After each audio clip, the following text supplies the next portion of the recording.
সেটা আমার তোমাদের সম্মান নেই। কম্পিটিশন হয়েছে, তোমাদের মধ্যে কি হয়েছে তোমরা জানো। ওটা তারপরে কম্পিটিশন হয়েছে, তুমি এখানে আমি জানি, তুমি তো এখনো বললে যে আমি জানি, তাহলে সেই ব্যক্তি তো জানে না, তাহলে সে কথাটা বললো কেন? আমার কথা শোনো মাধব, এত ক্যাচলে যাবো না। না না তুমি বলেছো তুমি কথাটা ঠিক করে বলো। তুমি একবার বলছো 15 ইঞ্চি গুলো বেঁচে দাও, বললাম হ্যাঁ হবে। আবার বলছো কতবার করবো?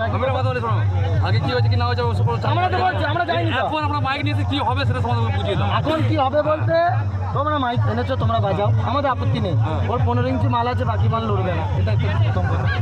দ্বিতীয় কথা, ওকে মঙ্গলবার আমরা একটা ডেট দিলাম, যেতে হবে। ও যদি বলে এখন যাবো না, হ্যাঁ না এখানে দিতে হবে।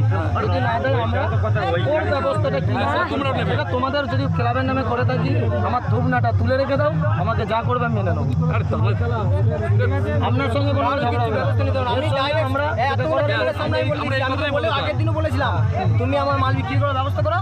মাল ব্যবসা করেছে আমাকে বলে করুন, তুমি কি মাল লাগে জমাই বলে করুন। আমি মাল এখন কথা হলো মাল করো।